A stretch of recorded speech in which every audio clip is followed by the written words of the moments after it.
Manchester United 4, Newcastle United 1. What a response. What a performance from Ollie and his boys tonight.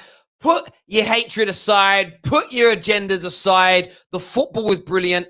Shots, goals, assists, togetherness, to drive through adversity. A goal from Maguire after a terrible opening month for him. A brilliant performance from Bruno Fernandes and Juan Mata. Rashford with 2 goals and 1 assist. Game-changing moments, bringing on the substitutions of Donny van der Beek. And, of course, the majestic, the wonderful Paul Pogba. There's no doubt about that. We're not getting ahead of ourselves. I'm celebrating the win tonight, the moment tonight, the excellent display from Manchester United Football Club tonight.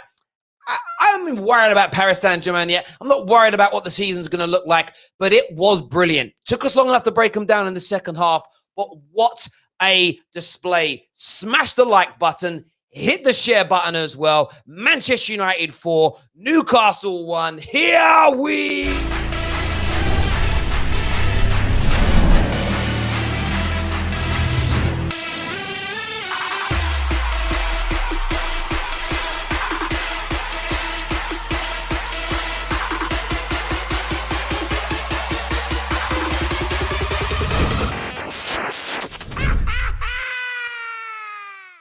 Happy days, oh happy days, when Jesus was... No, I'm not going to sing. I'm not going over the top. I'm just happy we won. And we played well. Rashi stepping up with 3 goal contributions. Pogba was brilliant when he came on. Maguire was absolutely faultless tonight as well. Fought, as in like faultless. Sorry, faultless. Flawless. I meant flawless is the word I'm looking for. I'm excited because we won a game. And we played well, and we passed. Yo, did you see the patterns, people? Did you see the patterns of play? Do-da, do-da. Did you see the patterns of play? Do-da, do-da, day. I did. Doesn't mean we're going to win the league. Doesn't mean we're going to beat Paris Saint-Germain. Doesn't mean that we don't need to look for better management and coaching. But you can be Ollie out and say, we were good. We were good. We played well. I went to the Twitter accounts of 3 or 4 of the big Ollie out merchants, you know, the fake Man United fans. They haven't even tweeted for any of the goals in the second half. Listen, I'm over the moon. I'm a Man United fan. Can't hide it. Didn't expect it. Newcastle were dogged. They were difficult to break down. They got a bit of luck with the opening goal, but I really didn't give us much hope in this game beforehand, especially after going 1-0 down. United had to work so hard to break down this Newcastle team. They really, really did. But we got there in the end. 4-1. Some will argue in the end flat as Man United. They had a lane goalkeeper in the end. He got injured after making their substitutions. We're going to have Kendall on in a bit, the Newcastle fan who delighted us with her dulcet tones a couple of times yesterday. She'll be on in a few moments to discuss this. But I'm just over the moon. I am happy. Smash the like button now, people. Zane's in the house here. My guy Zane says, Terry, don't get carried away. You beat a pub team. Get ready for the Gunners. We are coming for you. Do you know what, bruv? Bring it on. Bring it on. Because if Rashford and Bruno are in that form, bruv, you're in trouble. You're in trouble if they're in that form. Because they were scintillating tonight. They truly were. But appreciate the super chat. Super chat? I can't speak. I'm so excited. Super chat. That's what I was trying to say. Here we go. Let's get some of the... We'll get some of the guests on. When we go past 300 likes, then we're going to bring the guests on. So hit the like button for us right about now, please. Let's do some more of your comments here. Buzzing. Kevin O'Sullivan, that's the mood, bruv. Doesn't matter if you're Ollie in, Ollie out, Ollie in between, Glazer in, Glazers out, Woodward out. Do you know what I mean? Just got kicked out, whatever you are, right? You should be happy if you're a Man United fan that you won today. You should be happy Rashford got 3 goal contributions. You should be happy with what Pogba did coming off the bench. If you're not, mad. If you are a Newcastle fan tuning in, I want your views and opinions on the game. You're probably going to view it completely differently to that of a Manchester United fan. We want to hear from you. We really do. Let's delve into what some of our guests have got to think. Let's do this.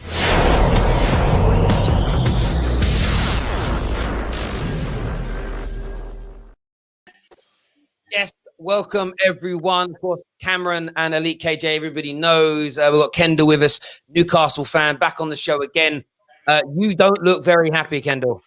I'm boiling. In fact, I'm fuming. It wouldn't even bother us because it's like you know what to expect, but you literally put a defender on for a midfield change at like 60 minutes. Why? When it's 1-1, why would you do that? It's actually, how stupid of a person do you have to be? You don't even have to be a manager. Just how stupid of a person do you have to be to do that? Oh God, honestly, I could literally, I'm so fuming right now.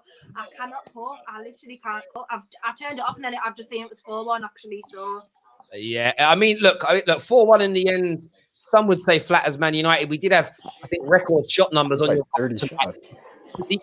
The Bruce's decisions. I see some of your tweets. You looked furious throughout the course of the game. What would you have done differently yourself? well, I wouldn't have set up like that for a start because the way we set up was defensive anyway. You just play negative football from the off. So I think I said on one of the shows yesterday, I would have had Almiron or Fraser at least. I wouldn't have started Joe Linton for a start. I wouldn't have put the Cells back in because he's just come back and he was horrible. So do you know what I mean? I just don't really understand it at all. We play in a system defensively where we have a lone striker, so it doesn't really make sense to play a defensive system when you've got a lone striker because he's not getting any service when there is some. So there's just no point. There's a ball going there and there's no one on the rebound. Shelby missed a shot because he wasn't there, wasn't interested. I just don't get it. And then that whole midfield change for a defender was just bizarre. And then you go 2-1 down and put Almiron on, who should have been on already. It's just like I don't know how, as a manager in this game right now, that you can look at that and make them decisions. It's just completely baffling. Honestly, I cannot physically understand why you would do that. I was surprised. Sorry, one sec, KJ. I was surprised that Newcastle didn't have more of a go at Manchester United, considering how vulnerable we've been to counter-attacks. It was almost, you've got St. Maximin on, who is just tricky all night, difficult to hold on to, not really running at anyone. It was only when you went 2-1 down that you really started going at us. And by then, as you say, you were tired. You were throwing too many men forward. There wasn't a strategy and plan here. KJ, I mean, of course, you're buzzing. You're a United fan, but do you think the scoreline flattered United tonight, or do you just think we were that good? Nah, I think Steve Bruce set these man up to fail, if I'm completely honest. You get the early goal, cool. You ride out the storm at 1-1, cool. You then need to start making changes that will go win you the game. I think that if he actually tried to dominate the midfield, which he didn't try to do, he would actually win the game. Your goalkeeper is injured, clearly injured. And you leave it until what? The 85th minute or however long it takes to actually change your goalkeeper. That's disgraceful, fam. The fact that he's still on the pitch at the time that he might actually be injured for longer than he actually would have been if you just take him off straight away. So Steve Bruce did the agent Brucey, you know what I'm saying? He saw United in trouble. He was like, yo, fam, I'll hand you guys a W, fam, because I love you guys too much. He didn't even change the goalkeeper, left him on injured whole game. He didn't. Oh yeah, he didn't change. No, he stayed out there the whole game. Yeah, that's disgraceful.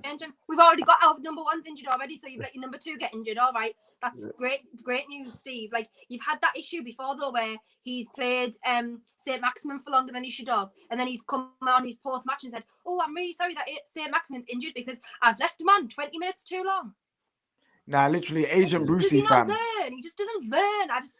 No, he saw that we needed help, and I'm telling you, he was like, "Yo, let me give my old team, my love, some help, fam." That's what it was.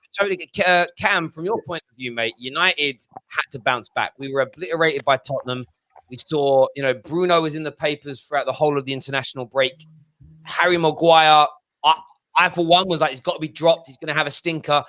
He was sublime, both defensively and going forward. Nearly scored the winning goal late on in the match. Were you surprised at how good Manchester United were this season? Yeah, in a sense, right? So I came in with the thought process of being like, everything's going wrong for us right now. As soon as you saw that first goal happen, the own goal, you're like, it's going to be one of those days, isn't it? And we're just going to hear it from everybody. And then to see the response, it's like I said, I haven't seen us respond like that in a long time. When we go down, and the fact that we went down and we came back, and the patterns of play were nice. Rashford was aggressive. He was the playmaker I expect him to be. Like, I don't like Rashford through the middle, but when he plays like that, I love Rashford anywhere on the pitch because he was just making things happen. Bruno, like, I'm starting to really. Bruno might need the armband soon because he just.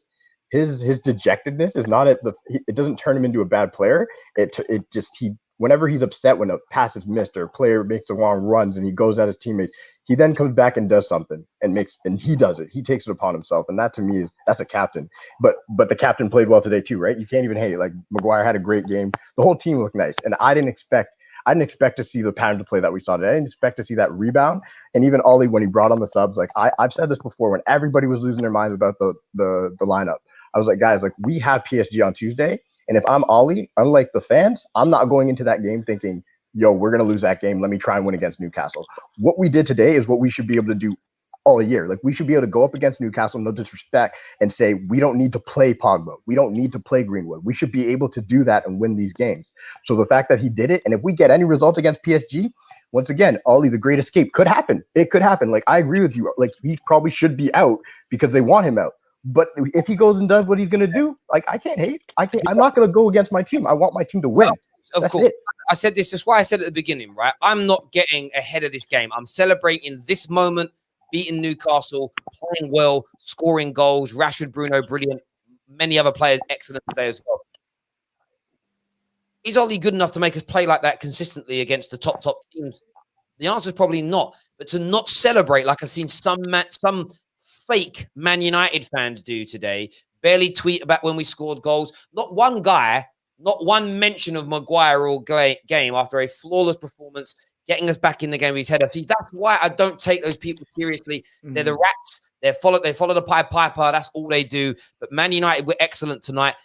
But United fans, I said this in all the other streams today. I said if we score 4, 5, 6 goals, don't celebrate beyond this game. There's a hell of a long way to go yet. Don't get yourselves gassed. Don't go crazy. We're going to add a few more people to the stream. First of all, Nabil here with the super chat. Ollie has tactics. Ollie in United fans are a disgrace because when David De Gea was hurt, fans were happy so Dean can play. Utterly disgusting. Yeah, the Ollie out crew are as weird as the Ollie in crew are as weird as the Ollie out crew. These are strange human beings who love their own nasty. Can I just say quickly? I told you about Vibes FC, people. I told you, fam. The vibes, that's all we've got this season. And let the vibes keep coming, fam. The way we was playing some of those balls. Look, listen, Fernandes, Van der Beek, Mata, Pogba, that's a vibe. That's a vibes midfield, and I want to see it again. I don't care, fam. Like, let the vibes keep coming. Yo. Hi, guy. See, yo. Listen. Aaron's vibe, people. Vibes. Vibes FC in full effect. Vibes FC in full effect. Yo, KJ, I might have to jump on that bandwagon still. But yo, listen. First of all, first things first. I'm very happy for Maguire in it. I was one of the people that said that maybe he needs to be benched because he's not playing so well and his performances haven't been the best.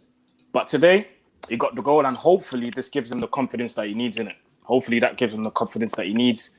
But apart from the goal, I can't really think of anything that Maguire done wrong today. Like, honestly, he was really solid in defense. In the opposition box as well as our box, and nothing to say about him. But yeah, on the result, I'm happy we got a response because obviously the last one was a shambles and we needed a response today. And when we went down 1-0 the way we did, it just made things even more worse. On top of the lineup that we seen before the game even started. With the result today, I think that's a brilliant response, and I think it's a good way to prepare for PSG as well. The good thing as well, I've seen Harry Maguire at one point was holding his hamstrings. I don't know what it is exactly, but yeah, let's just hope he's fit to play on Tuesday. Because after that performance today, I'm not gonna lie, I want him to play. The players that were benched got a run out today as well. And I really hope, this is not me having any agendas, but I really hope that Donny plays because he deserves it, man. You seen as soon as he came on the pitch, there was a change. Like, you can see it. Like, he deserves a start. Like, no agenda. It's no agenda. It's propaganda, fam. We need more Donny prop. Like, Donny is so intelligent. Like, when he asks for the ball, it's not to keep hold of it. he asked for it to get rid of it as quick as possible, but in a very intelligent way. Like he gets it, pops it off to someone else, and then moves. And I love that about him. So I think on Tuesday you have to play Donny. You have to play Donny. I want to shout out another player in this as shout well. Out Mata as well. Great game today. Mata was excellent. It was David De Gea. Actually, I sat there last night, right? I don't know why I was watching on YouTube. I was trying to cheer myself up. And all of Mata's Man United goals came on. I was watching him and I was like, man scored some beauties and he's such a good player. I just think the number 10 role kind of died for a period of time in football and he just wasn't needed the insistence we had under other managers. But he was excellent today. But do you know what I loved about Bruno Fernandes today? What's Monster listening to?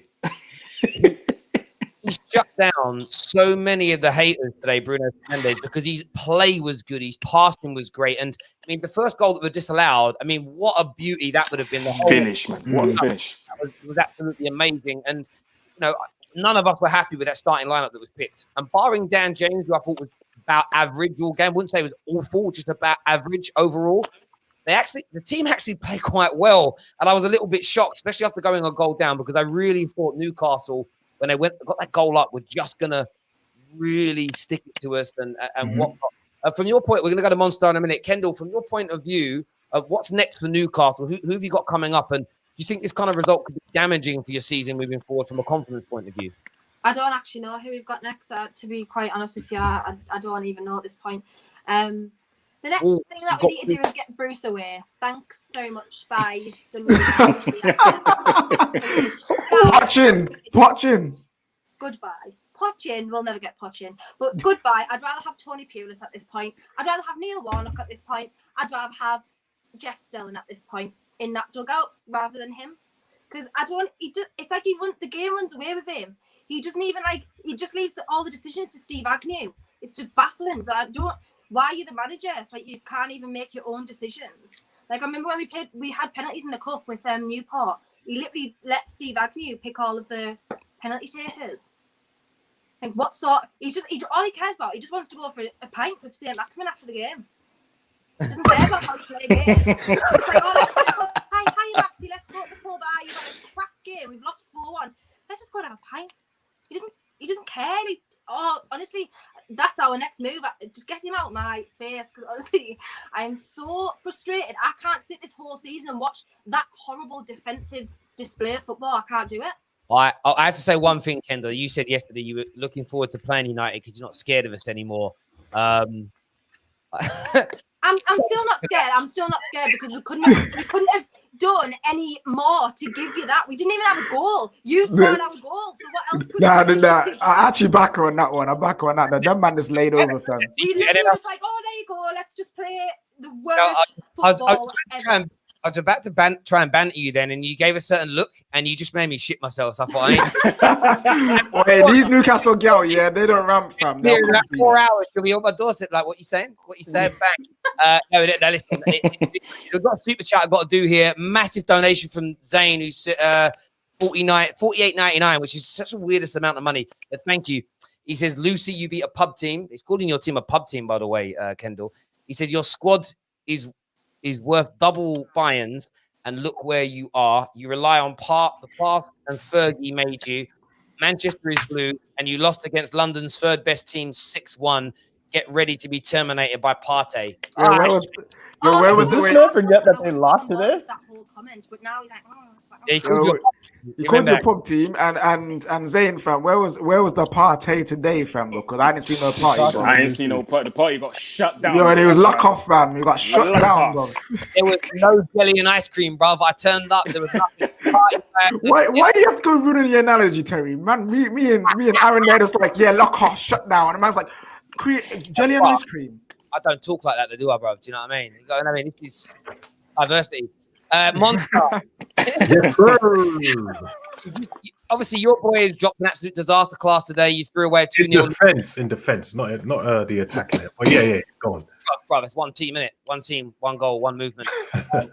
One Lampard, one big round Lampard. What do you make of Man United's performance today?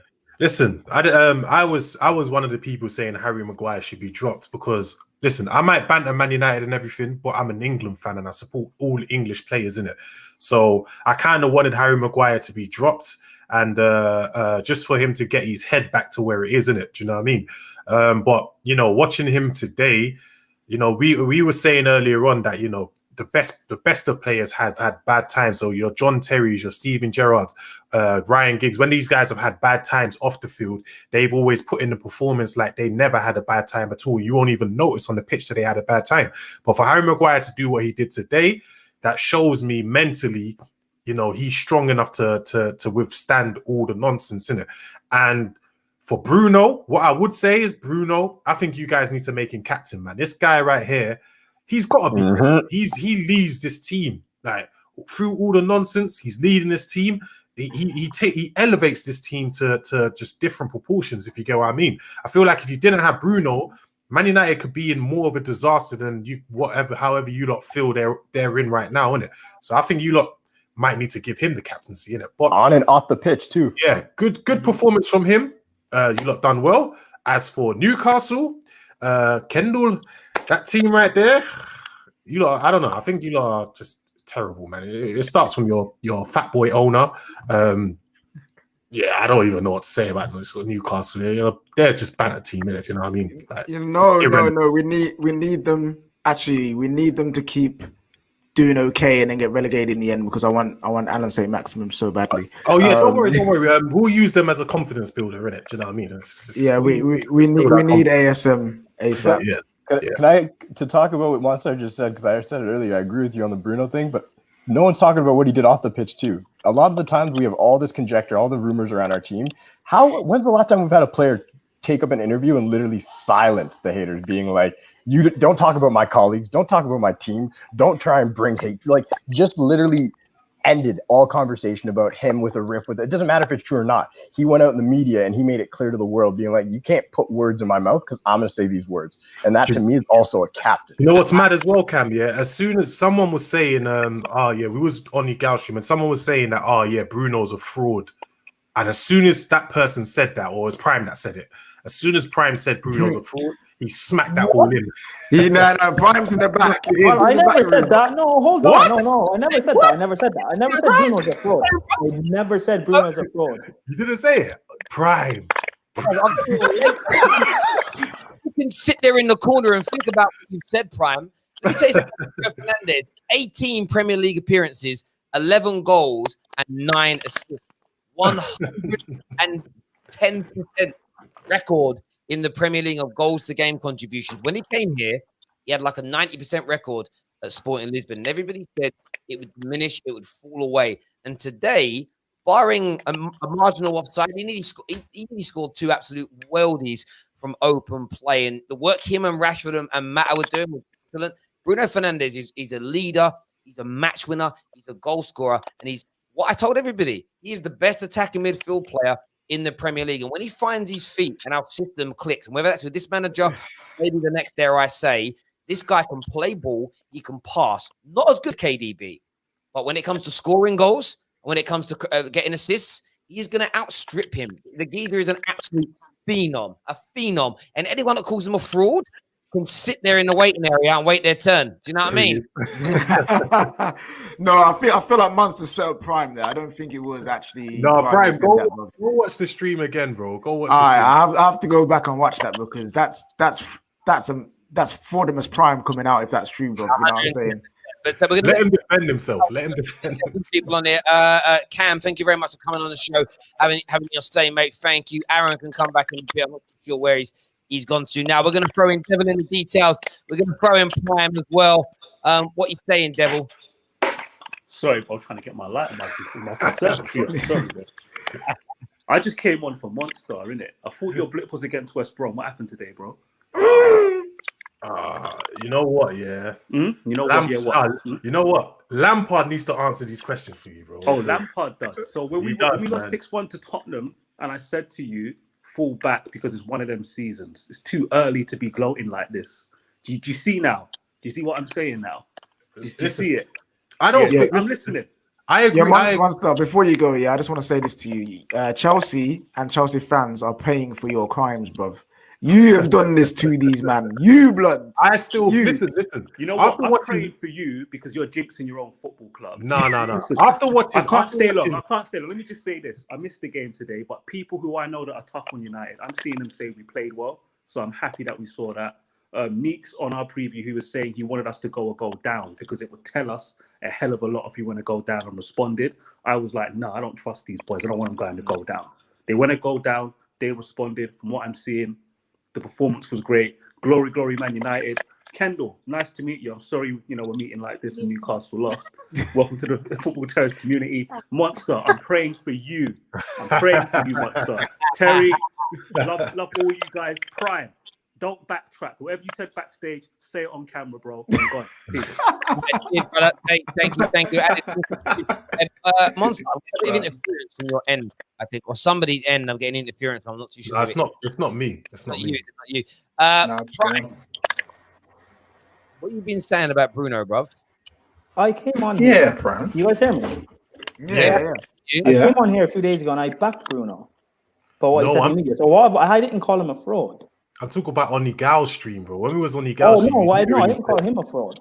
Unless I was confused about who we were talking about. Literally before Bruno scored, you said something about he's a fraud, and then Bruno banged that thing into the top corner. No, unless I was confused about what we were talking about. I didn't call Bruno a fraud. What Bruno are you thinking about? Like Sacha Baron Cohen, Bruno? What Bruno? I don't know. Well, I didn't call Bruno a fraud, no. What Bruno are you chatting about? Come on. I don't know. We were talking, I don't know. You chatting about my Bruno? Don't worry, we'll go back and watch it. Lincoln, you're a United fan. What did you make of Man United's performance tonight? Oh, I love that performance. Honestly, did. I'm not trying to get over my head because on Tuesday was PSG 8. Am I the only one hearing that? Yeah, no, there's feedback coming back from someone. From Kendall. Yeah. So, anyways, fam, it was a huge performance after that 6-1, and we all thought it was gonna go bad after that own goal from Luke Shaw, but Maguire and I'm gonna say something after the goal. I love the reaction that was online about Maguire. Usually, I don't go online after goals because you'll see mixed reactions, you see positive and negative. You just don't get your own opinion. But I just love the overwhelming support for our captain Harry Maguire after the goal, and after the goal, it was a really, really good performance from Maguire. And yeah, obviously our front three was massive. And yeah, Link, I've got a question for you, bro. You're away at uni, bro, or something, but we need to get you a light, bro. Yeah, fam, I'm sorry, you're looking like them. I bought a chair, I bought a camera, I haven't got light. No, you need to invest in a spotlight, bro. You look like one of those locked characters from Tekken, fam. Have you got a blue neon light there, bro? I can just see like the blue jumper, the blue light in the face. You just blurred into one, bro. I don't know if you got your hood up covering your face or not, bro. What's going on? Jem's with us now. Jem in the tank top hoodie, of course, disappointed after his team capitulated again today defensively. I am in a foul mood right now at the moment. Yo, look at him. He's got as well. He's got the tank top on with the hood. His hair's a bit messy. Man's on a rage, blood. You know what I mean? He's ready to take someone out from. Man's ready to go out tonight. I didn't watch your game, but well done. I still think you should be beating them kind of teams, but based on what everyone's been saying about you guys, well done. Kendall, nice to meet you. Obviously, I haven't met you yet, so yeah, nice to meet you. And with us, I'm just still fuming with this. I just can't get over what happened today. Still, I'm in pain. Like I'm in that much pain. Like it hurts watching him in goal. I know everyone's going to start blaming the defense and going, Zuma didn't have a good game, this, that, and the other. But this clown, yeah, not you. Well, actually, you're a clown as well because you stick up for him. This blimmin' clown is ridiculous. All right, I've had enough of it. Like he shouldn't even be in the starting lineup. He shouldn't even be on the bench. He shouldn't even be in that squad. He shouldn't even be anywhere near. I agree with you, Jan. Chelsea kit. He just needs to go, mate. I've had enough of him. I've actually had enough of him. Hey, Prime. I agree with you, Jan. I thought it was Kepa redemption season. I keep seeing that from. Yeah, after the first game, I've not stopped that. I want to ask Kendall a question here because Ken, I mean this with respect. Kendall supports a team outside of the traditional top six. When you we got a lot of Chelsea fans in here that spent all that money. They were telling us all, pray for our rivals. We're going to smash the league. We're going to finish in front of Liverpool. United fans are more doom and gloom. We think our season's over. Do you think sometimes the bigger teams need a bit more of a reality check? We're all going to finish in and around the top 6, and just to get off your high horses a little bit. Yeah, it's not me with the interference, is it? Because I can still hear you and my mic's muted, so I don't think it's me. Yeah, sometimes when you, I think it might be. Sometimes you don't wear earphones. Sometimes it randomly makes. I don't quite know why, but when you're speaking, it goes. But yeah, sorry. Okay. Anyways, yeah. To be honest, like when you look at like a club like Newcastle in the last 10 years, or like more because we've had Mike Asher since 2006, but like we have our net spend is so minimal. Like it's literally not. It's just nothing. And then there's teams like Chelsea who are obviously spending 200 mil on one season, and I just think like we have barely even spent that in 10 years. So like it really bugs me when like teams like, I mean, even like, no offense to Man United fans, but Man United fans do it a lot, and they're like, oh, we have the worst owners in the world and we do this, that, and our transfer window's been such a shambles. And I just think like, if you look at teams like us, like how do you, if you genuinely think that your transfer window is a shambles, and that's not me saying it isn't, that's just me saying if you genuinely think that, like, it's crazy to me. Like, how would you feel if you were in our position? Like, genuinely. So I think, like, sometimes you just need to, like, take a look at the bigger picture rather than, like, moaning about everything. And I know it's easy to say that, though, because it's easy to just moan about yourself and, like, just look at your own transfer window, because obviously you don't care about other teams. But, yeah, massive reality check. I hear so much moaning from all the big top 6. And I just think, God, like, you don't know how easy you have it, really. Don't have Steve Bruce as your manager. Oh, wait, listen. Yeah, but you don't have Kepa I as a know. goalie. No, wait. Listen. yo, Kendall, I hear you, fam. Kendall, I hear you. You are one of the worst ranked clubs in England, but so are Man United. So we can join forces. All these Chelsea man shouldn't be complaining, fam. You know, they got sugar daddy moment in that. You haven't heard me Hold on. Wait. You haven't heard me we were winning 2-0 today against Southampton. Listen, and we you drew haven't heard 3-3. me. Wait, Jem, you haven't heard me complain once in it. All I'm saying is, once again, Lampard has made the same mistake in it, in terms of he's put in Kepa in goal. How many times, Terry, have we come on here and said Kepa needs to not even be near the starting 11? Yeah, we've said this so many times. Kepa should not be near that lineup. And again, somehow, some way, he's found his way into the first 11. 2 managers I got to call out today. I call Ollie out when he makes mistakes. I'm going to call out these 2 managers.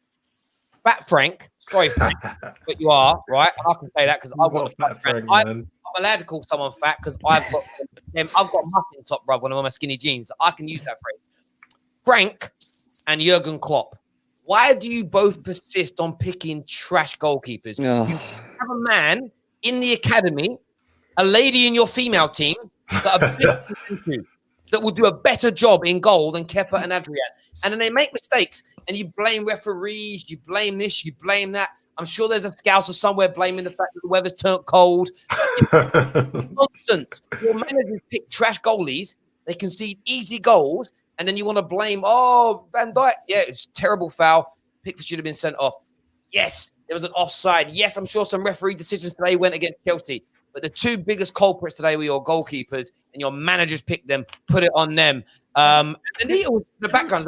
Anita was just here. Do you know, if with Adrian, like, he's not as good on his feet as Alisson, but he's a good shot stopper. No, he's not. Did you see the first goal? No, Lincoln. Adrian made some saves, made some good saves. No, Lincoln, no, fam. No, did you see the first goal? We're not doing the first goal. It literally went through his hands. That is carrying level, bruv. That is what. No, fam. Why compared to Kepa? Like, this happened earlier. Lincoln, I'm friend. You at? What are you talking about, bruv? Honestly, And Kepa, the ball went, fair enough. Zuma, that pass from Zuma was horrible. But Kepa was there to clear it out. The ball went through him like it was a glitch in FIFA 2010. If you remember FIFA 2010, when the ball used to go through the players, that's exactly what happened to Kepa. The ball went through him. He was still there to recover the ball again, missed it again, kept it in. He kept it in, bruv. I told you. How does your goalie keep it in? Kepa is a goalkeeper. I told you before, he's like Jesus trying to eat a Malteser. Go through him, bro. Done. Finished. We've got flawless. Yo, Jesus. Zane here says Maguire is worth a quarter of the Bayern team. Imagine a fridge being it's not even gold plated.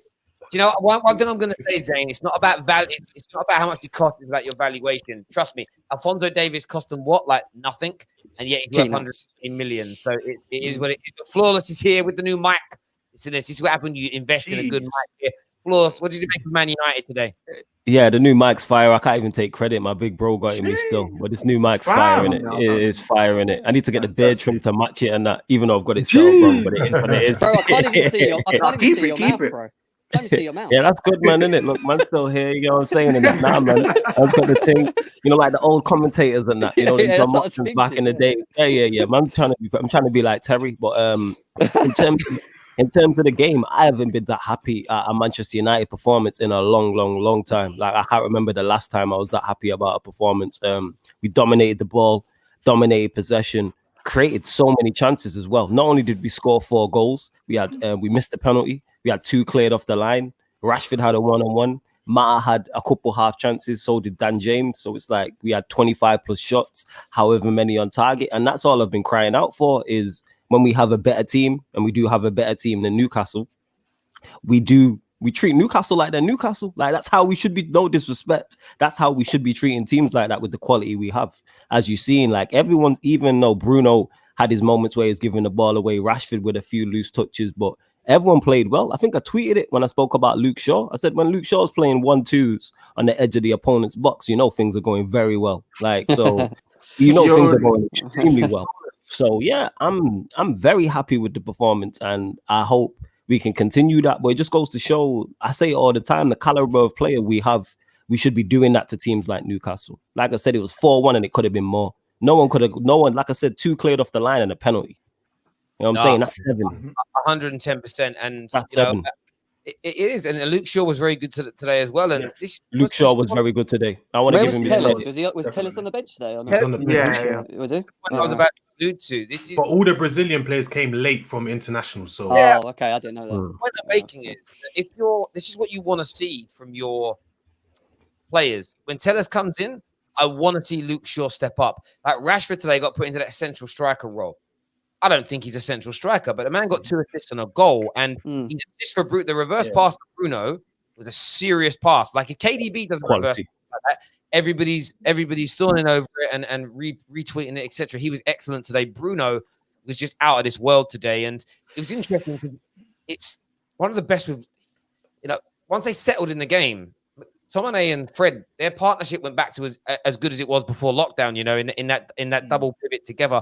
Because I think a double pivot, sometimes you just need 2 workhorses. You know, we've seen a team become champions with 3 workhorses in the middle, with all their quality wrapped around them in a big circle. And maybe there's something in that as an example. But yeah, I'm like you, Flawless. Like, I was watching the game, last 10 minutes, I was sitting there, I was getting annoyed because I felt like it was one of the best performances we've put in a long time. Overall team performances. But the problem was, I'm laughing at the super chat. It's going to leave a really bitter taste in the mouth if we play like this but don't win the game. And I know that in the end, some will say the floor may be fat at us, but we could have scored 3 or 4 5 goals throughout the course of that game. We had so many chances. And that's it. That's what I'm talking about. It's like people talk about defense. Yes, United, we have our deficiencies. We see him with the first goal, Lindelof gets spun. But if you dominate, I don't know what possession we had, but I know first half it was like 70%. It doesn't matter how bad your defense is if you have the ball. You can't concede if you don't have the ball. Go and dominate. Like you said, we have Fred and McTominay who can now play in there. United have options. Options. Look at Wan-Bissaka. Wan-Bissaka out here, you get me scoring screamers. If Trent that's a finish. That's a finish. And people say, oh, he can't attack. Yeah, man. Like today, Man United created 24 chances on goal. So not just shots. We had 28 shots. We created 24 chances on goal. It was sublime. And the fact that we finished it off by putting these chances away was great. I love the bit of stat padding by Bruno and Rashford. They put themselves, Rashford this season in the Premier League, 100% goal contributions to game ratio. Bruno Fernandes over 100% and over 100% since he's been in the Premier League. Yeah. What we now just need is to build on that as a team. But let's not get ahead of ourselves. We've got Paris Saint-Germain coming up, and then Chelsea. And it's an interesting one. But if we defend against Chelsea, how we defended today, astutely, sensibly, our fullback didn't get caught out at all today. We can defend like that. Our attack and Chelsea's defense, of course, we can beat them. I'm not saying gonna lie. There's still improvements that we need to make from this performance. Like Bruno, I know you're loving up Bruno's performance today. I was a bit more frustrated with Bruno, especially in that second half before the goal. And it's not even to do with the penalty miss, but I think it's just simple things that is overcomplicated. But yeah, man, like let us have this, man. The vibes were on point today. You know what I'm saying? The vibes connected, and that's what we really care about as United fans right now. As long as we're playing well, we go forward. Facts. It's because that's the first time in a long time, I think, minus the minute when we conceded the goal. From after United conceded the goal to the 90th minute, we played well. I can't remember the last time we played well for literally a whole game. I can't remember. Yes, they scored the goal. Let me ask a question. Sorry, I'll come back to you in a minute. Let me ask you a question. What does that tell you about the respect the players have for Ollie? Yeah, no, it's true. Like, no one can question if the players. No one can question if the players support Ollie or not. We all know that they do. All these articles coming out saying that, oh yeah, the players don't rate Ollie, they don't like him, blah, blah, blah, is a nonsense. They all respect Ollie. They all enjoy Ollie as a manager. What is happening is just as players, their heads drop easily. They've got a weak mentality at times, and that's what lets them down. But all this, like, listen, is Ollie good enough to win the Premier League with Man United? No. Is he the best manager in the world? No. But what you can say is that the way he manages his squad, the way that this squad plays for him, we have not seen that at Man United for a long time. Jose Mourinho lost the dressing room. Van Gaal lost the dressing room. So if you're gonna critique Ollie as a manager in terms of how he handles his players, you can't. You can't. And that's why you have to give him credit, because I said after the 6-1 game, I was like, that's the type of result that will get the manager the sack. So it'll be interesting to see how the players respond. And then we went a goal down just in the worst fashion. It was just typical. If there was a goal that could sum up everything that's gone on with Manchester United right now, the way Newcastle scored is exactly like it. That sums it up all in one, in it. Like, so you got to give the players credit. Go on, Terry. Paused my stream. I went to the bathroom, come back in, sat down, press play on the company I bought it from, and then like it went in, and I don't know why. I thought, oh, they're warming up. What's going on? I was like, and I stopped looking for a second, and then I felt my hand doing this frustration. I was like, nah. But then after that, I was like, oh, we're playing well. We responded, and interestingly, we did that against Spurs. We started to actually play well, creating opening opportunities. And then the red card happened.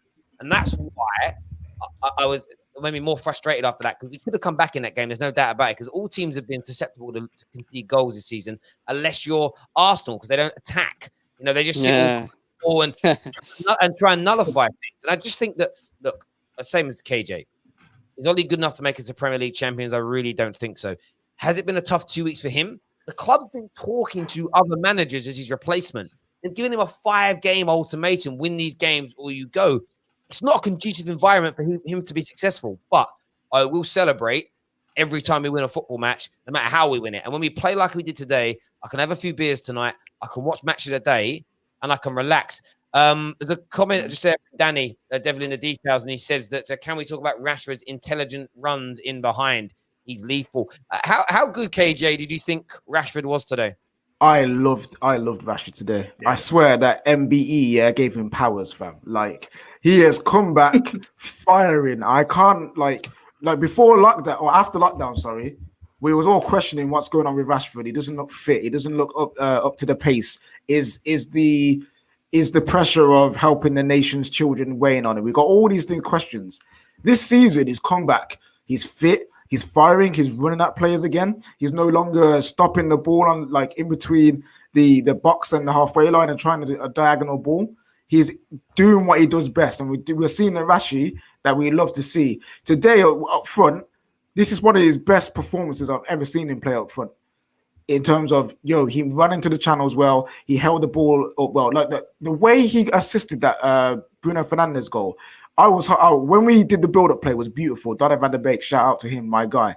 But when Rashi got the ball, he cut inside, and normally what he would do is cut inside and shoot, but he held the ball up, slowed it up, looked like he was going to shoot, did the fake, and then slipped in Bruno Fernandes. That is what we love to see from Marcus Rashford. So, love our guy, love our Iron Man, you know what I'm saying? MBE gave him powers. Why does it surprise you, though, with him? Because when he first started off with Man United, he was playing up front, and he was banging in goals, and that's where he started from. It was only recently that he started getting pulled wide, because we thought, oh, actually, he's not. The system catered to having a striker like that at the time with Van Gaal. The way that Ollie wants to play, you need a bit more from the striker playing the ball. Who's back to goal. We've seen that today last season with Martial and how Igalo played first when he first came in.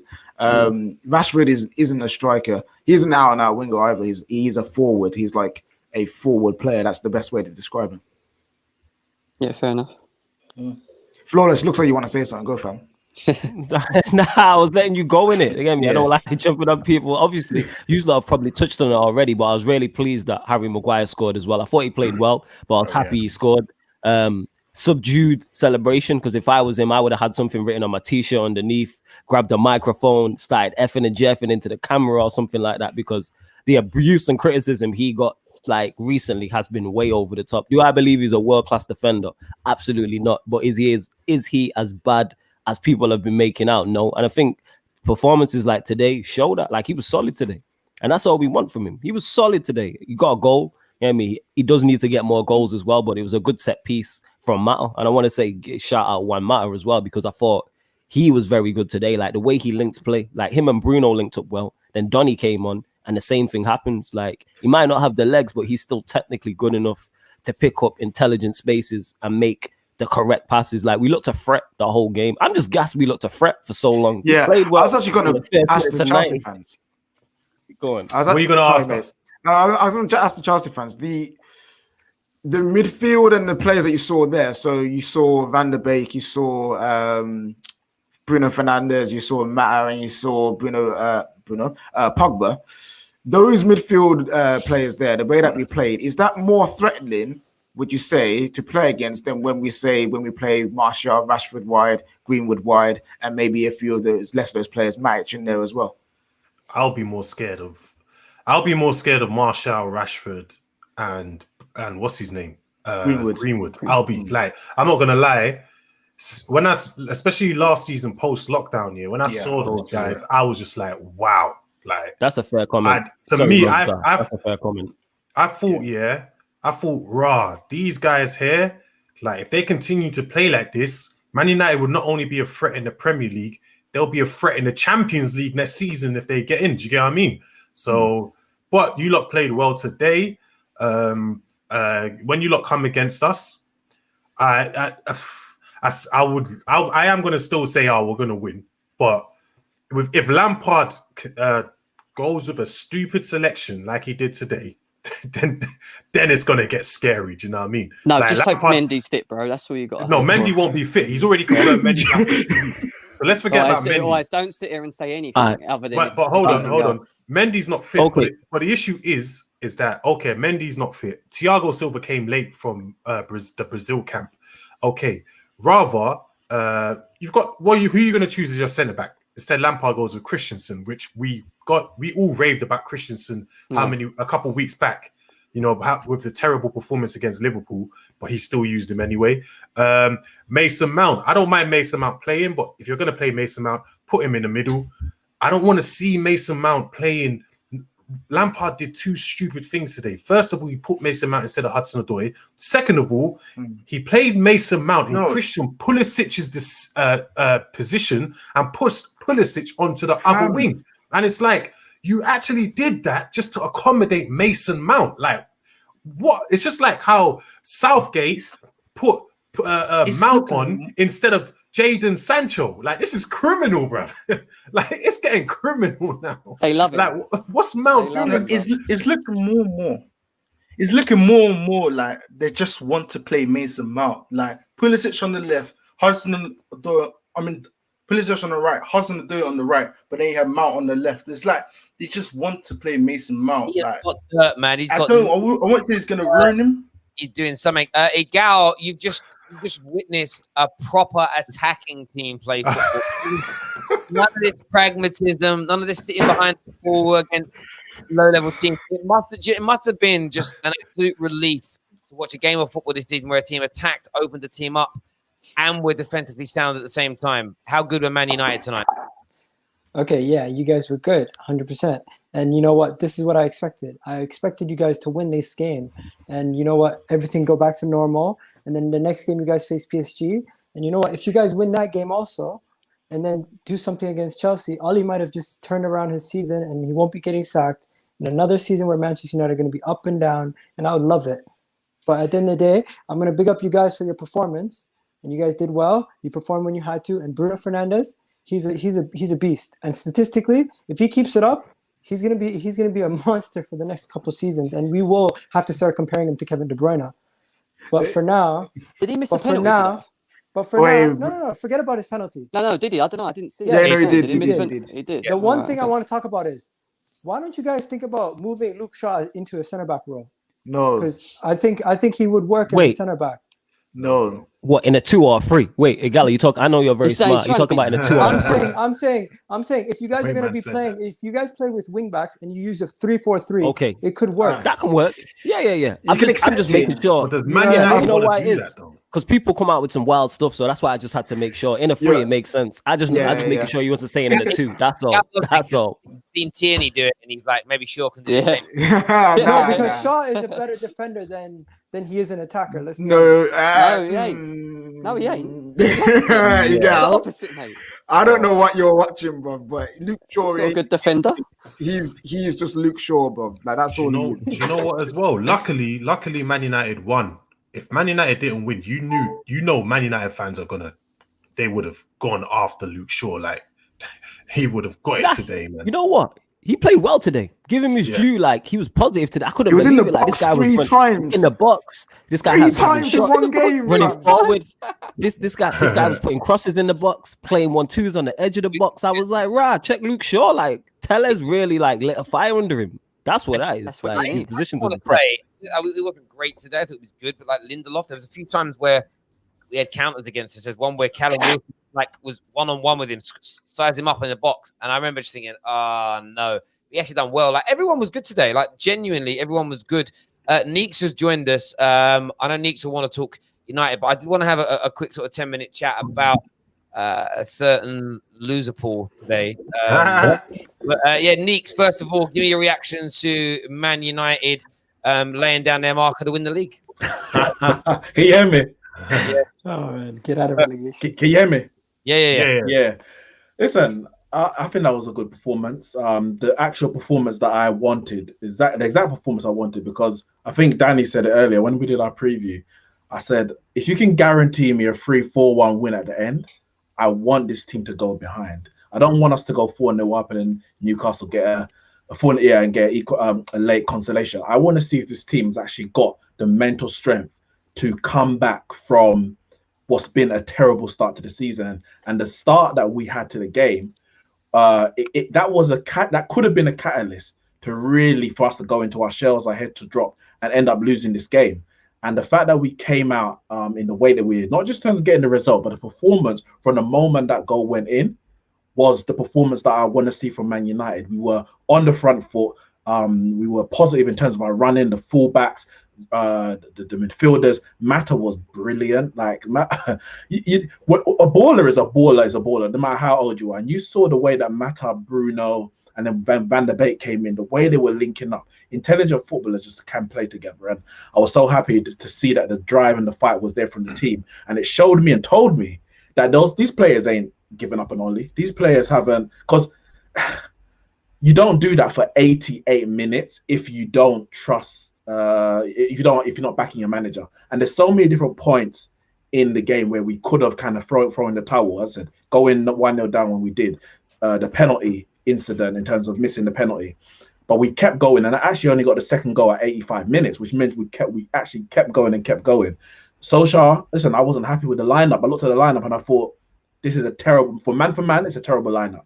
But as I said, after the 6-1 debacle against Spurs, if anybody gets dropped, they can't complain. Pogba can't knock on Solskjaer's door like, why did you drop me? We got Pam 6-1, so nobody was safe. I think the only person who could have had a bit of a gripe about not starting that game was Van der Beek, because he's played well every single time we've seen in this season. But Solskjaer, manager, lives and dies by their decisions, and he went with a lineup that gave us a bit of solidity in the midfield and protection.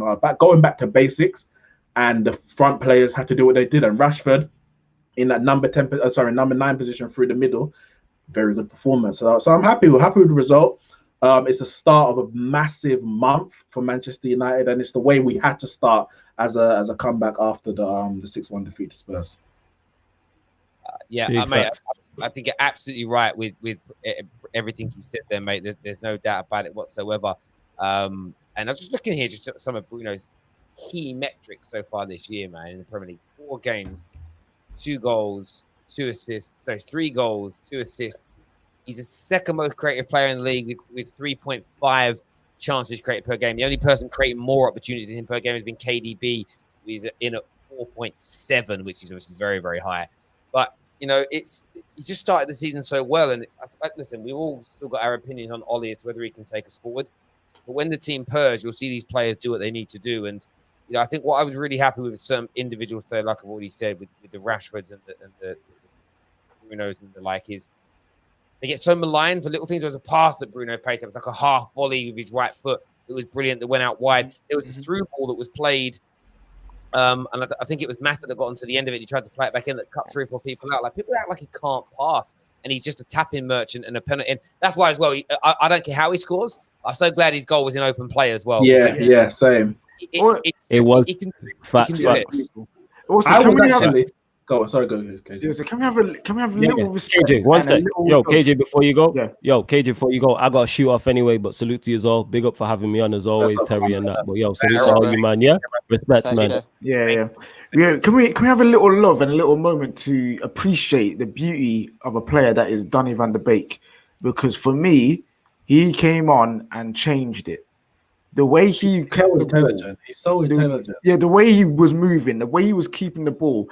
That second goal was initiated by Donny van der Beek. He won it in the corner, kept the ball, played 1-2s with players, and then that's what he did. What he did was beautiful. He got the ball, one touch, bang, drilled the ball right into Mata's feet. He then played it wide out to Rashford.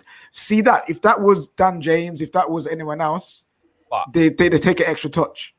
But though, the only thing I'm going to say as a caveat to that, mate, is didn't need him, did we? Didn't need him. Panic buy. Non-essential. But he doesn't dribble with the ball. It's nice. He doesn't. He doesn't dribble. I'm sitting there being like, I know this man can dribble because I remember him lighting up the Champions League. But he just one touch, turn, go. One touch, turn. What do they say? The ball can travel faster than you.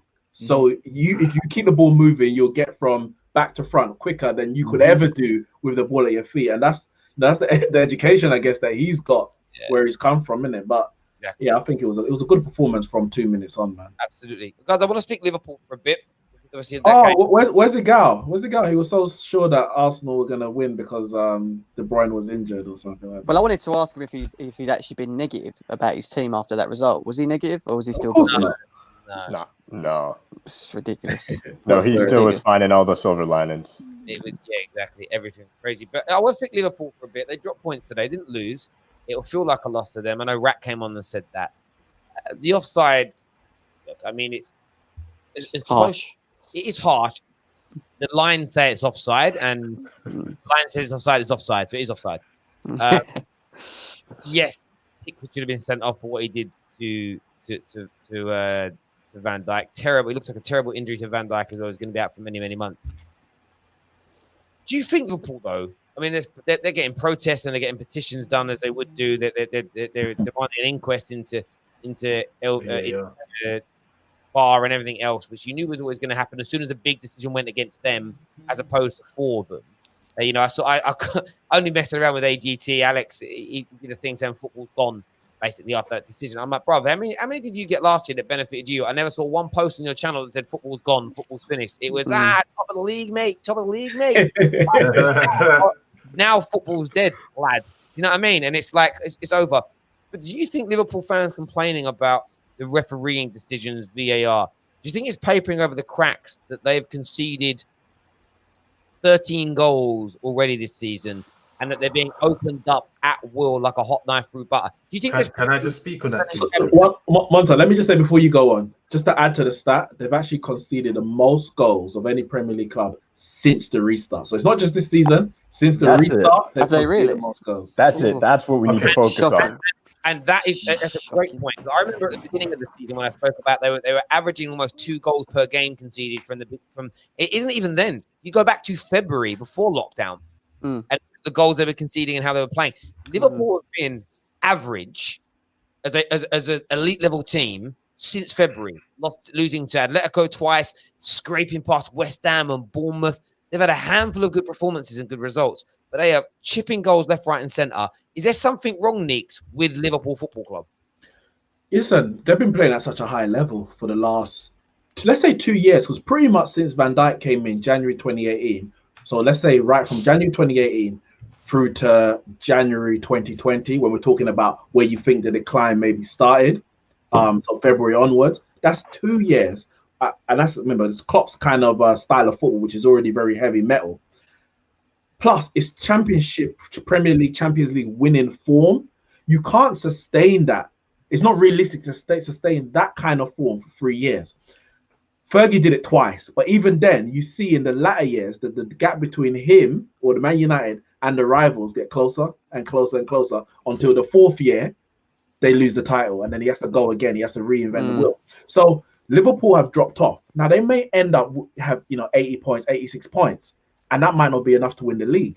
But they've dropped off from such a high place, which then you have to question, why is it that you can't sustain 99 points, 97 points? And I think it's just unrealistic. When you look at their team in the last 2 years, they've barely had any major injuries to their key players. Whereas Man City won the league with a big injury to Kevin De Bruyne. Last season, Laporte was out pretty much all season. Man United have their injuries. Chelsea have had their injuries to people like Kante, for example. Liverpool have been, let's say, quote unquote, fortunate in the balance of football to have not had those injuries. Everything fell for them in the last 2 years. Credit to them. They took full advantage of it, won the league, won the Champions League. But at some point, football's going to level out. And this season, I think it's leveling out. Yeah. Can I speak, please? Listen. I hate to say I told everyone so, but early on before we started the season, me, Anita, Kai, we told Liverpool, if a player gets injured, you're not the same team. I told them it doesn't matter. You bought Thiago, Van Dijk is gone. The it's done. Do you know what I mean? Now they lost. What's it called? Who did they lose? Mane and what's his name? What's the goalkeeper's name? Alisson. And they got wiped. They got wiped 7-2. Today, Van Dijk is out. They can't win again. We've told you, we've told them already. You lose 1 or 2 players, you're not the same team. You're not going to continue this run. They didn't want to hear it. Apparently, they're the best team in the world, the best Premier League team of all time. Do you get what I mean? And I don't want to hear no excuses if they lose the league, because, as I said, Man City were without 2 of their key players the last 2 years, and they were like, "Well, that's your problem. Nothing to do." Aguero missed a lot of games in the year they won. This season, listen. I know I say Chelsea are going to win the league, but Liverpool fans made it seem like it's a given they are going to win the league. This season, it will be anyone. You know what I'm going to say? I don't think it's going to be Liverpool. I don't know who's going to win it. I'm going to say Chelsea. I'm going to continue to say Chelsea. Monster. No, I'm going to challenge you there. Stop right there. What? You said Liverpool fans were acting like it was guaranteed that they're going to win the league. That's not true. We had many Liverpool fans on this channel coming like, we don't know, like we're going to again and attack the league differently. Yes, bro. Don't act like they were We had Ram on here acting like that. We had Rack on here acting like that. They weren't coming out with their chest saying they're going to win the league. Maybe online, yes, but on this community, I'm talking. What about the boys from the Coppish? What about the boys from the Coppish? Yeah. I haven't heard what they said personally, but like, let's be honest. Liverpool fans think every year is their year. Yeah, this is prior to this Klopp era. So the majority of them, and I don't have a problem with it. You've won the Premier League. If you can't predict and back your team to win it again after you just win it, there's probably no other time. But come the end of the season, if you don't win it, you can't fall back on the fact, I didn't think we would. You're defending champions. You should go out to defend your title. I'm going to be going hard. These players got complacent. That's what happened, though. They got complacent. You said it perfectly. It was since the restart. It's been it's been downhill. And I honestly think there's trouble when you have that kind of layoff and now you have injuries come in and you didn't buy exactly like they should have bought Werner. They should have bought Werner. That was the player that was the target. The same way we were going after Sancho, they were going after Werner. They didn't get him. And then we're seeing that kind of drop off, especially I don't think their midfield's strong enough. Let me just sorry to cut in on this. This is what's interesting though. Since the Atletico game, which I mentioned, which was all the way back in February, they have only won 45% of their games, which is nearly 10% below Ole Gunnar Solskjaer's win ratio as the Man United manager. So imagine, and that's since February, bro. That's 24 games. That's over half a season. It's been at 45%. Is that all comps or just Prem? All comps? All comps. All comps. No, acceptable. They have also conceded 40 goals in 24 games. 40 goals. Do you know what though? One second, Jimmy. It's 1.66 goals per game. And when you go through those 11 victories, and I want to go through these individually, when you go through these 11 victories, they scraped past West Ham 3-2. That was the night that Fabianski let the ball go through his legs. Scraped past them. They beat Bournemouth 2-1, late goal to win it. Right? They 0-0 with Everton when the season returned. They then slapped Crystal Palace. Yes, that's one slapping. Right? When they won the league. Got beat by Man City 4-0, slapped. And then they beat Aston Villa 2-0 fairly convincingly. So 2 good performances. They beat Brighton convincingly, 3 good performances, right? In terms of wins. They beat Chelsea 5-3, but it wasn't a convincing winner performance. And then they beat Newcastle easily. That's 4 as an example. And then look at this season. I think they beat Chelsea comfortably. I'll say 5. Red card. You got the red card, didn't it? That's your problem. Guys, let me finish it. They beat Lincoln comfortably. I'll give them 6. They beat Arsenal comfortably. I'll give them 7. And that was the last time. So 7 wins out of their 24 games, out of their 11 wins, which is just over half. You would say, well, good wins. They have not been good since February. This notion of, we've stopped playing here, we've stopped playing there. There's something wrong with Liverpool. I'll tell you what, Terry. As I said at the start, Klopp's style of play is very, very high energy. They play with a higher line this season than last, but they always played with a high line. Now, if you're not pressing from the front in the way that he wants, you're gonna get exposed at the back. So I think because of the way that they're playing, and it's just unsustainable. He showed at Dortmund in his the year after they went back to back. It dropped off. They were way down the table, and in the end, he came back up to about 7th or so. But it's just unsustainable to have that energy. 2-3 seasons on the bounce, and when you're playing with that high line, that kind of energy pressing from the front is essential. And he's gonna have to change something to account for the lack of energy that his team is exerting at the front of the pitch. He's gonna have to drop deeper, especially without Van Dijk there now. So you're gonna have Matip, who hasn't got the same pace there. You haven't got Alisson, who is the much better better keeper and a much better sweeper keeper than Adrian. You have to drop 10 yards deeper to account for that. So we'll see if he can change it around, and that would show his real quality. And we said this, we did say this, but they didn't want to listen. They didn't. We said it. If Van Dijk gets injured, you got no one. We said if Mane or Salah gets injured, you've got no one. But Monster, what I think we've got to prepare with Liverpool from now on, especially now VVD's gone out of the team. I think we're going to get the Liverpool that we had a couple of seasons ago, where they're outscoring people. Now, if they can keep Salah and Mane fit, they're still going to score goals. So for me, I think don't be surprised if you see them having to outscore teams and still concede a high level a lot of goals. You know what I mean as well. So. I get that. So I was going to ask, without Van Dijk, I don't feel as scared of playing Liverpool. What made Liverpool scared with Van Dijk is that they were almost impenetrable. You couldn't get through that. They were like a chastity belt with a clock on a girl with a cock block friend. The ones that always stop it. Do you know what I mean? Or he's horrible. The fat thing. That's how hard they were to break down. It's like, I can't even get past a friend, and if I do, there's a chastity belt. I'm still one, bro. You know what I'm saying? And just walking out and let them things there, bro. That's what they were with Van Dijk. They just stopped you penetrating. It was done. It's over. 110%, right? Terry, look at the comment. Sorry, carry on. Sorry. No, go on, mate. Go on. No, so look at the comment from Anish Joshi. Says Firmino scored 1 goal in the last 20 matches. That has a massive impact. Was that against Chelsea? That wasn't it. or maybe I don't know. But yeah, it was. Yeah, it was. Firmino goal strikes again, bro. In Liverpool's best season, maybe it might be the Champions League winning season. I think that's probably their best because they won the Champions League and got 97 points. His goal and assist output was very high. So people talk about Liverpool fans, especially when they give excuses for him. He's not a goal scorer. He's there to facilitate. He gets the best out of Mane. But at his best in that season, he was also getting goals and assists as well as doing the other things. Now I think maybe he's reverted to mean because he's not a goal scorer. That was an exceptional season, and now you're seeing arguably the true Firmino, where he's purely a facilitator, a creator. Which means, I'm not accepting this. Well, if he's not, all it means is that they are lacking. No. They're just relying on their wingers, the inside forwards, to get all their goals. Here's my thing. Sorry, guys. Here's my thing with Firmino goals, and this is why I'm onto him, bruv. This whole thing that he doesn't score, he's not a goal scorer. Cool. He doesn't score a lot of goals from mad positions and do a madness.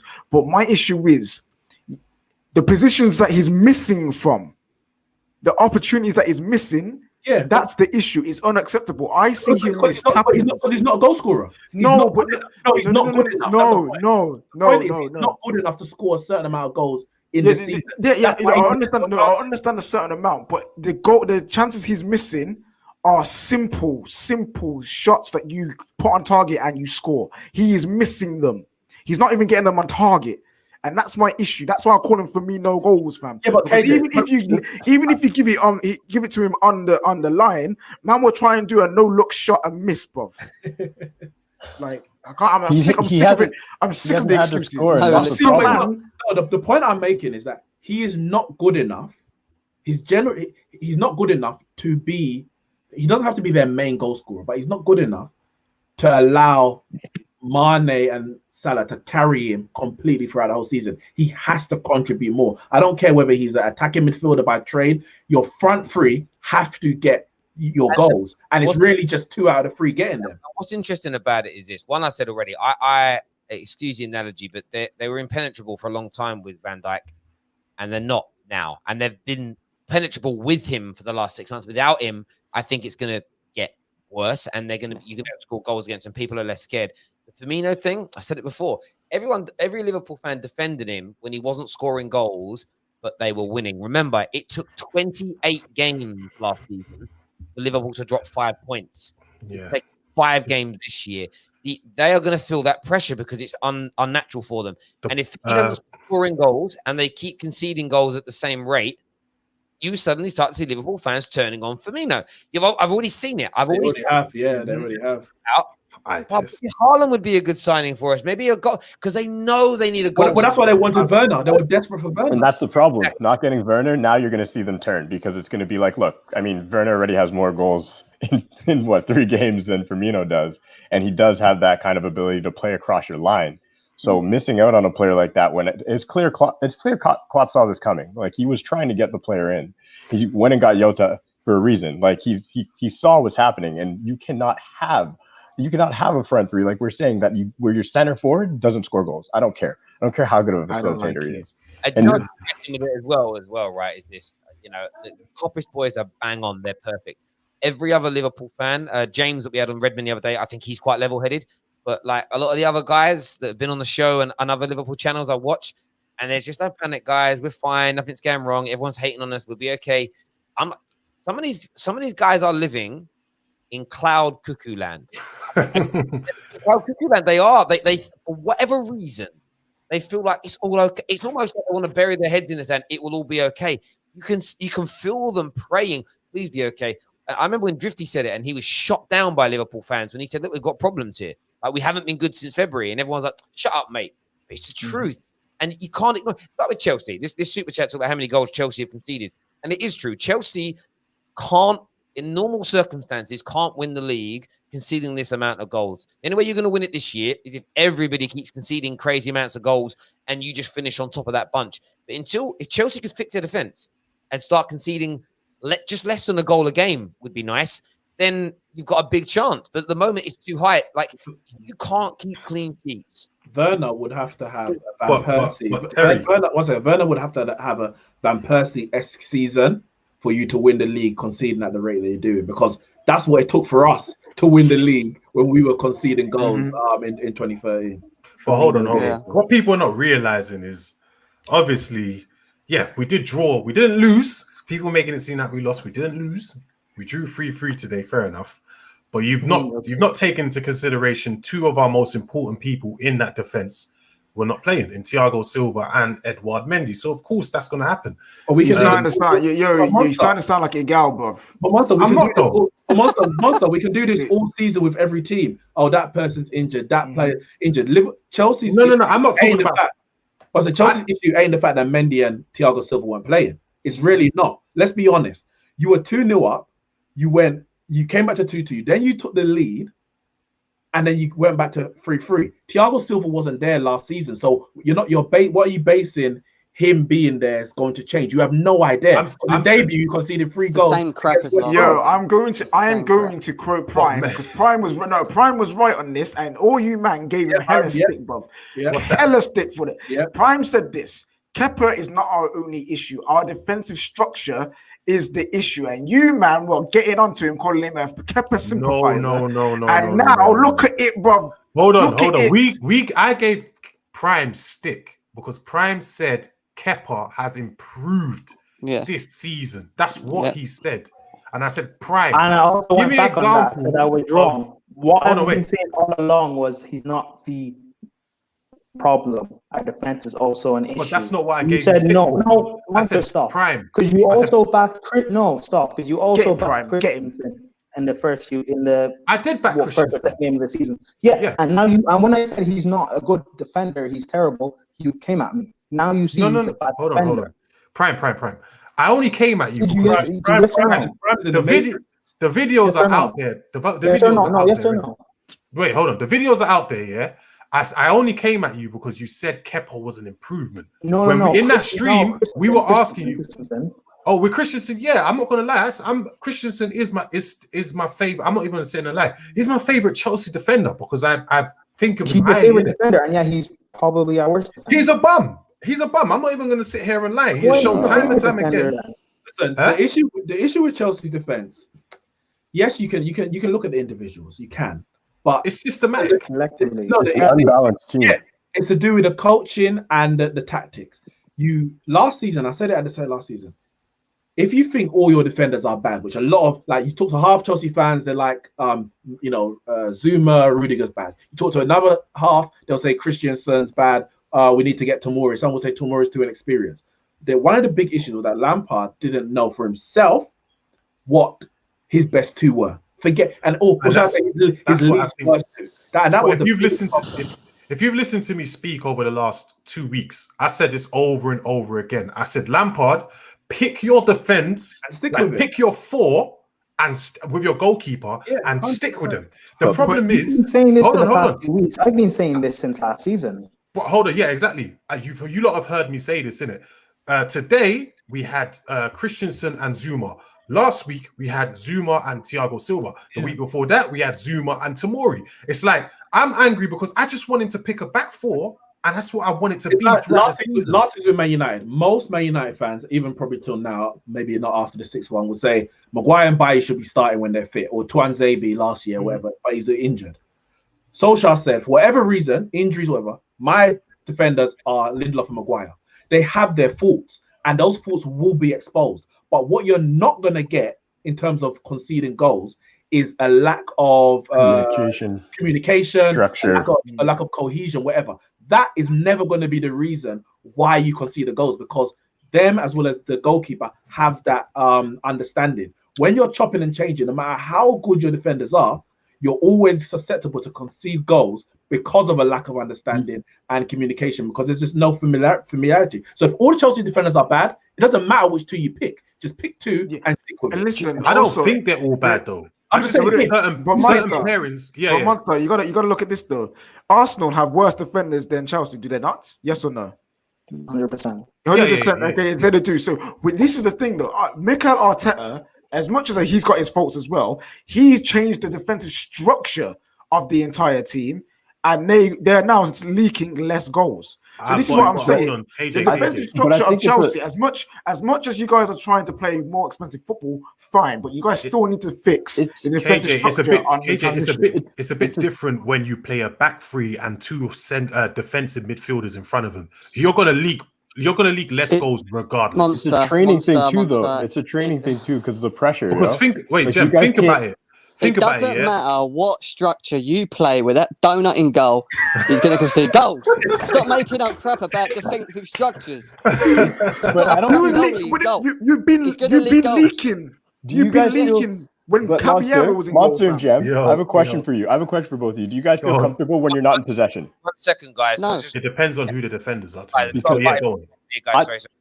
So winner Paul in the comment section. He wants to come on and end Monstar's career. I'm sharing in the comment section now. I'm only going to let somebody on with the name Winner Paul. So if you come on and your username isn't Winner Paul, you're not going to feature Winner Paul. Do you have the Views, the cojones, the Nats? Come on, sunshine. You got the Nats, boy. Go on, Winner Paul. Can you bring back up the what I was saying, Gem and Monstar, the pressure thing. This is why I think it's a training thing, because I don't think, obviously, with your structure, you're not feeling comfortable, but your whole team does not look comfortable when you're not in possession. Like everybody, like the midfield, everybody just seems out of sorts, and it seems like you can't absorb any pressure whatsoever. Whenever Cam, would you, if you had him behind you? It doesn't matter what 11, 10 players you got on the pitch, mate. Cam, when I watched us against Crystal Palace, when I watched us against Crystal Palace, and we had Thiago Silva, Zuma, with what's it called behind him? What's his name? Mendy behind him, Aspi and Chilwell. That was the most comfortable I've ever felt. Chelsea in the last few years. Sorry, guys. Can I just quickly say? We can go back to the Chelsea. I just want to say quickly in terms of that super chat, that whole diamond with Pogba. I know it's off topic. Pogba, Bruno, Van der Beek. Our midfield is our strongest or our most packed place in Man United. Having one of Bruno, Van der Beek, and Pogba on the bench, I think, is actually very crucial, which we saw today. That can come on and change a game. Playing them all from the front, game in, game out, isn't necessarily the best idea, and it's horses for courses. And I think when you don't have the like we've got maybe Tellers now on the left, Wan-Bissaka as your best attacking output on the right is not something I want to fall back on. So playing that diamond, I think you have to have really flying wing backs if we're going to go with it. Just to answer that comment, but so Monster, I mentioned that on your stream about the Crystal Palace game, and I said the reason why we looked so good in that game was because of the communication between our defense and goalkeeper. Yeah. Yes. When everyone else plays, whether it be Zuma and the other, or Christensen and Tomori, or Rudiger and anyone else of the defenders, along with our goalkeeper, there's no communication with everyone in our defense. You know what's crazy? Why is that? Monster. The signal, bro. It's terrible tonight. Monster, this is why I'm praying for you, my brother. This is why I'm praying for you. You are, first and foremost, Arteta. I can't remember who made the point, but Arteta's sacrificed a lot of Arsenal's offensive capabilities to protect that. Exactly. And I'm not sure if Frank Lampard and his coaches even have that in them, to be honest. Beyond that, you're hoping on a goalkeeper. Are you familiar with Mendy? Be honest. Before this, no, season? I'm not. I'm not just hoping on a goalkeeper. I'm hoping. Your prayers are on a goalkeeper you weren't familiar with before the season started. Yeah. And a 36-year-old Thiago Silva. What's wrong with that? What's wrong with that? What's wrong with that? What's wrong with that? What's wrong with that? You just have nothing but blind faith. That's what I'm saying. But I get what Danny's saying in that sense. But it's not just about Thiago Silva being 36 and a goalkeeper. When you have Mendy, Thiago Silva, Azpilicueta and Zuma, I'm just mentioning four of them, and I didn't even mention Chilwell. Their communication is much better. And someone spoke about it, innit? They communicate better because they all speak the same language. My point's this though, right? Beyond that, right? Even if those things work themselves out, and that's a big question mark. No, that's fair to say. It's a big question mark. Lampard's still your manager, and he hasn't shown, other than playing with a back three in a big game where you can be disciplined for 90 minutes, he hasn't proven he can get a team organized defensively and protect that defense over a larger, 3, 4, 5 games in a row. We haven't seen that from Lampard yet. I mean, you guys are Chelsea fans. When was the last time you kept like back-to-back clean sheets, like 3, 4 games in a row under Lampard? Because he hasn't kept, but because we've not had back-to-back like the same back-to-back defense in any game. Yo, monster. I've listened to you a lot, fam. Yeah. Let German Prime handle this because you ain't winning this, fam. No, but you can't tell me how can someone is your name German Prime? Is your name German Prime? Wait, because they're coming at me, innit? I have to be like, you have to be honest here. I'm saying Lampard's getting it wrong by constantly changing his back line. That's what I'm saying. I'm not saying that we've Hold on a second. Yeah. Has it always been by choice? Has he not been forced to change the back line? Yeah, I agree. No, this is where I not all the time though. Not all the time. Yo, monster. Let go on. The reason that go on, Prime. Go on, no, I want to have some Gem. Go.